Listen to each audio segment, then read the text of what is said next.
Yo, Nakama Worldwide. Welcome back to Conquerors Haki Corner. It's your boy Vem. It's your boy Rooks. What's happening? And we're here to bring you our latest chapter review of One Piece 979 Family Problem. If you haven't already, don't forget to smash that subscribe button. Don't forget to hit the like. And we'd like to give a massive shout out and thank you to everyone that's been supporting us so far and reading along with us. We appreciate you. But after a break, lads, let's get into it. Let's take care of this front cover first. A bit of a change. We're still in the gang page. What do you want to call it? The little mini arc of the front covers. But we've got the Tontata tribe in the picture, and they've spotted a ship adrift. Now, I was trying to decipher whether this was a stolen ship by the Beige crew, or is this one of Big Mom's ship that just drifted across? I don't think there's a lot of evidence in the front cover, so it's a lot of things up to speculation, but I have no idea. Fair enough, yeah. Definitely a Big Mom affiliate, I'll give you that though. So as we get into the chapter, we kind of get like a kind of recap as to where everyone is. So you got Orochi's getting drunk and high with the gal them. Talking about how he's been getting letters from Kanjuro and stuff. The same where the samurais are. So you got Kinemon leading the eastern forces, Denjiro leading the southern forces, and just reiterating that their power exceeds 5,000 and they're all nice and dressed as if they were Kaido's boys because of his clove factory fruit or whatever it was called, man. So interesting power. It shows that Law's with the rest of the Akazaya samurai under the sea with a submarine trying to infiltrate. And we got a little map, and it's like they're moving undetected, which is very key. So then we catch up with Momonosuke, who seems to be with Kanjuro's kind of got into Onigashima, but he's lost because he's never really had to go there. And because he jumped into the future with Kinemon, I don't think he knows what it looks like. So he's kind of got lost and he's trying to find out what's going on. But there is a kind of fine detail. So you've got Momonosuke all tied up around the mouth, but he sees the dagger. So to me, it's like, yeah, he might have to pick that thing up somehow. And the enemy still doesn't know that trouble is brewing. Yeah. I thought this part was kind of interesting for the fact that he says he's still kind of viewed as an enemy. So it's just like wondering what's going to happen when he actually comes, if who will he come across first, pretty much. It'll be interesting to see who he has to fight of strength with him to be able to say to them, oh, I am a deserter of X, Y, and Z. But then for them to listen. But we will now officially see how strong he really is, essentially. But the failsafe that's good in terms of plot armor there is it gives Momonosuke a chance to escape if he does have to fight someone. So you get creative in that kind of way. Then we see all these little we all know that Franky not only has made the ship, but he always has these little kind of tanks and stuff that he makes. So he's got the Black Rhino FRU4, but he says you could just call it the Black Rhino. And there's the Brachio Tank V, and you got Chopper riding strong inside it. And all the girls are getting excited, Carrot's getting excited, Nami's getting excited. And then they're like, now we recap. So it's like, where did Luffy go? Well, he saw Eustace Kid and his crew run towards the front door. So they have no idea what Kinemon's plan is. Don't worry, I'll go and bring them back. Luffy's still in that deluded mode where him and Kid are friends. They're getting along. And it's kind of like a spoof because it shows that in the future they probably will be in some kind. They're going to be allies at one point. They're going to be competition. But I think after Raftel, they're going to be allies when it goes to the big war. And that to me is shadowing. The relationship will be very... Luffy will be like, come, let's talk. And Kid will be like, just shut up and sit down. But it'll play on their personalities very comedically, so it'll be good. Maybe like a Roger and Whitebeard. Similar. Very, very similar. We then get on to learn about where Zoro's gone. Luffy's only going to make things worse. I'll go stop him. But the gang know that he's only going to get lost. What's interesting here, I know it sounds funny, but obviously Oda is splitting them all up so that they can have individual fights along their way. It's going to be like a gauntlet for those two. So they're not going to get to fight the All-Stars or Kaido or anything before fighting other strong people. So it's like, and I think that's the purpose of separating them, because they don't want one backing no one. They're going to get some one-on-ones here, Luffy and Zoro. definitely. And you're perfectly right, because you're always going to end up, imagine it's like a free road, right? You're always going to end up in a fourth, fifth road without even trying to go down the first three. And whoever's waiting in that area, he's going to have to beat up and go through. So he's not going to get involved in anybody's fights. So we'll finally see him get a proper fight. Another thing to add, when you look at the next panel though, so after that, everyone's getting into the tags, and you got Sanji says, who cares about them idiots? You know, let's all like get into it together. But they say, no, we're all full. So he's not allowed in there with them. And then you don't see him actually get into nowhere with Franky or no one. So will Sanji end up having like his own little going off himself as well? I would like to see that, because they're like the monster trio. Shout out to Jimbe, who obviously has secured the vag. Yeah, damn sugar. Like, she loves him, and he is looking fly with that Kaido outfit on him, man. Emperor. We move scenes, and we get to the Flying Six and Kaido, and that is a cool panel right there. I'll say that right now. He says, are you enjoying your drinks? Sure, sounds good. We'll go to the hall later. Today is all about mingling freely. I was planning to introduce you to Lilin, but she's still changing. We can do that later. And they're like, okay, I got nothing to gain from drinking with scrubs. I only want to drink with you, Kaido. So is that Sasaki? What's that guy's name? Yeah, I think that's Sasaki. Yeah. So he's like, yeah, but while we've been carried on, something's come up. That's why you were forced to wait. All right, cool. So then they're wondering who called for them. And it's King that actually called the Flying Six. And he says, I called them. King right there. That's right. Some of you wouldn't bother to show up if you knew that ahead of time, wouldn't you? Who's who? Sasaki. Yeah, you got me. You were formerly captains of your own pirate crew. So it kind of shows us a little bit of knowledge that the Flying Six probably took the same route that Drake did. They were all like probably big time pirates that got subjugated by Kaido and realized that they joined for whatever purpose they wanted to join, because they couldn't beat him. If you can't beat him, join him. But we can see that they have ambition still, and it gives room for like more of them to. Some of them could be conquerors as well. Yeah. It would make sense. I wouldn't put it past them, 100%. Yep. At least one of them. Well, it makes sense. Says, I know that you're angling for a spot among the lead performers. So I don't know why they changed official. It's been from Calamities to All Stars, and now it's the lead performers. This organization is a meritocracy. You climb the ranks with skill. Of course, we're aiming high. Shut up and stay in your place. Hey, knock off the fighting. This is a celebration. Okay, so this is what's interesting. Did he call them specifically to warn them? Has he seen them making moves to where they want to overthrow one of the lead performers? No. He called them, I summoned them because I got tipped off about your problem. I thought they might be needed.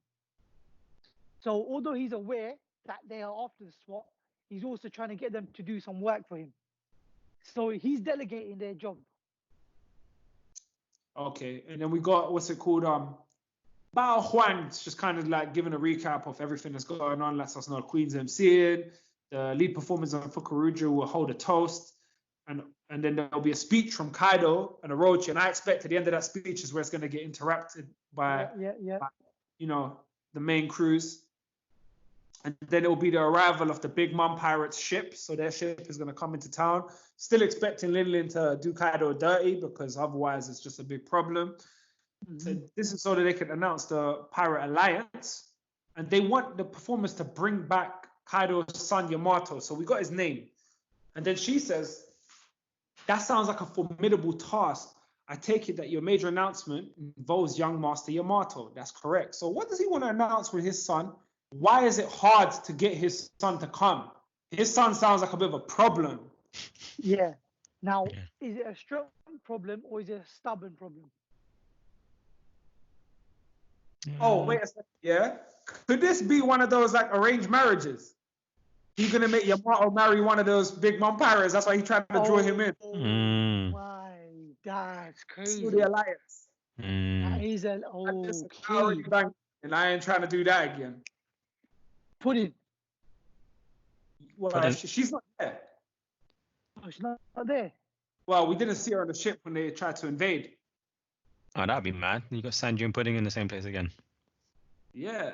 And then that would be cool, man. But then he says to them, like, your prize, if you can bring Yamato to me, is I'll let you challenge one of the lead performers. So there's like a hierarchy to get in there.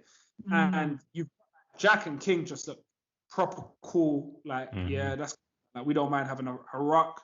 And you know what? The Flying Six, some of them look confident, man. Yep. So it's like, it's kind of hella crazy right there. It just shows you the madness that goes on within the Beast Pirates. It's like, it's a free-for-all to an extent. But then it's truly strength that defines your position. Because you can't be at the top and not be strong unless you provide something else. If you look at this now, we're getting a bit of character development for Kaido. He's very relaxed and reserved. Guys, don't fight, and I'll allow you to fight. But sort of dominant, but in a way where he doesn't have to exert anything. He doesn't have to do anything eccentric, essentially. The only time we see him eccentric is when he's drunk. 2 questions I have here. Yeah. First of all, did all the lead performers ever fight to establish who's like King, Queen, and Jack? That's 1. Fair point. 2, are those their real names? Okay. Good point. Do you become the king? Do you become the queen? Do you become the Jack when you take over their spot? Based on their positions. Yeah. That'd be kind of cool to find out as well. Then we jump to Luffy. You know, he's like looking out. He's found, you know, some of the Beast Pirates, and he's looking to see where Jaggy, have you seen a stupid Jaggy? And then he sees the Beast Pirates, you know, cooking Oshiruko, and they're just like red bean soup, that is, and they're like, they've made so much that they're just dashing away food, and they say, you know what, just dump it on the people in, is it Okobore Town? Yeah, Okobore Town. And Luffy's face is just, I think he's gonna make some bad noise straight away, like, you know, he's gonna break the cover, get into a little ruckus here. Yeah. 100%. I think he'll cause a disturbance in this food hall, wherever this is at the moment, and there's going to be relays of messages going back to certain people. And if we look at the whole delegating situation, right? It may go straight to the top, but they'll delegate it down. No, I'm not going, you go. I'm not going, you go. I'm not going, you go. So eventually we're going to see certain levels coming towards, but in waves, like compare, like sort of Marineford. Only certain people will be able to find certain levels. So yeah, vice admiral kind of situation.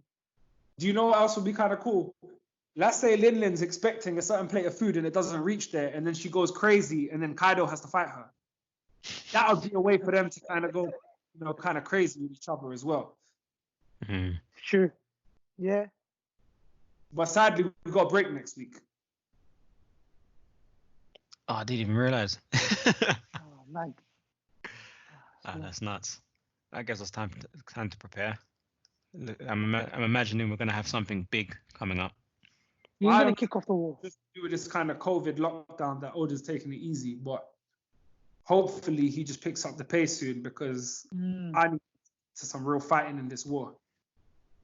Definitely. Yeah. Something I found interesting, well, a few things interesting in that chapter, was the way King speaks with Kaido. It's almost like on, I wouldn't say necessarily level footing, but he's making moves without informing Kaido. Now, typically you would inform the leader, right? Especially for something like that. I think King is being built up and framed to be a really kind of special character. And it's kind of similar in the context of, if you remember the structure of the Big Mom Pirates, Katakuri was kind of similar as the first commander. Like, he took charge of his own things to carry out things for the sake of his crew. Do you understand? Like, he didn't need his mother to tell him, like, you're going to do this specifically, you're going to do that specifically. He was kind of in charge himself. The only person he works beneath is Big Mom. So it kind of plays in that kind of same format of Yonko crew members and stuff like that. So far that we can see. Taking initiative, essentially. Disrespectful. It just comes across very independent. And I just think it's testament to how strong he is, and the fact that kind of Kaido probably gives him the free reins to do something like that because one thing, Kaido's too busy drinking. And it's not even that. It's like, remember when they took out Big Mom's ship? Kaido didn't send King. King did that himself. Yeah. Fair point. So, He gave her, he said, what you lot doing? Let me handle it. and I think that's the kind of person, like, even like within the Straw Hats, Zoro has that kind of personality. You know, like, he don't listen to Luffy. Like, he listens to Luffy, but he don't listen. But I'm really interested to see if there will be any kind of skirmish between the Flying Six and, for example, let's say Jack, or like if one of them gets killed, or like there's some manners that has to be put into place, because there's definitely discontent in the sense of a motivation to overthrow them, and that could be your crew. But obviously, from Kaido's perspective, he doesn't care. If you're strong and you earn it, he's all for it. Says to them any complaints, and if you look at his face, he has a smirk on his face when he says that to King and Jack, and both Jack are just like, whatever, let's go. I remember they were planning to go for Queen, and Queen wasn't in the position here to say if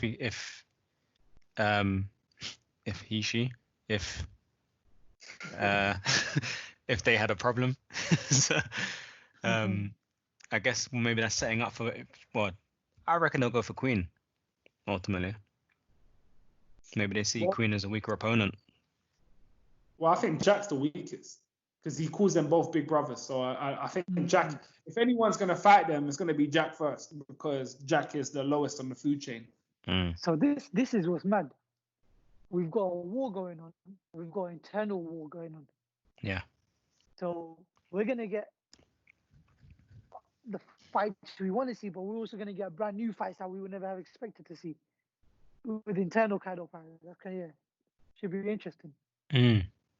There's a lot of internal stuff going on there because X-Drake is even part of those. So we don't even know what's going to go on that side. How he's going to leak any information out during this skirmish will be interesting. Yeah. Another thing that I found interesting is the whole dynamic with Kanjuro and Momonosuke. Now, this is more so a prediction. Something I can kind of see happening. Would you guys say, even though Kanjuro says he has no feelings or emotions, do you see Kanjuro protecting Momonosuke at any point in time? No. I see Momonosuke having to overcome Kanjuro. Because the way we've seen Momonosuke train, we've seen him look at the knife. He was practicing the sword slicing technique when he kept snatch, like what Zoro taught him, which is like an old school thing from Wano that's been forbidden. That is obviously like a shame to say now. So Kiku was telling him he shouldn't say that. But it serves no purpose. Like at this point, Kanjuro's dirty. He don't need to be good or any redemption. Like he has to like get done in. That's 100%. So I definitely don't see him protecting Momonosuke. The only kind of context I can see maybe that happening in is they asked for Momonosuke alive. So let's say something was to put him in danger, then maybe because he has to bring him alive and he's scared that he'll get killed if he doesn't do that. Maybe in that context, but I don't think there's no it won't be for no good deed. Okay. The prediction I was going to put in is Kanjuro will die for Momonosuke. Nah, I mean me personally, nah. I think he'll die by the hand of Momonosuke. Is it? Yeah, something like that. I don't think he'll die for him. Okay. No way. He's been too. Because the thing is, think about it this way. He is the snake that's got everyone killed. That there's no, even if he did that, he cannot be redeemed. And they've hid it for so long that they only just dropped it to show us what level of snake he is. Why would you then try and clean up his character? Like he's a villain. You just gotta leave him as that. But I can see it happen in that other twisted way, maybe. I hope not. I just hope that him and Momonosuke have a rock. Yeah, you would die either by the hand of Momonosuke or for Momonosuke.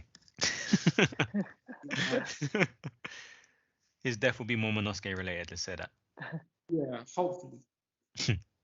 But guys, let us know what you thought about the chapter in the comment section down below. What questions have popped up for you? If you haven't already, don't forget to smash that subscribe button. Don't forget to hit a like if you like that chapter. And don't forget to share the video. The more you share, the more we all grow. But from Conquerors Haki Corner, it is that time. Peace out. Peace out.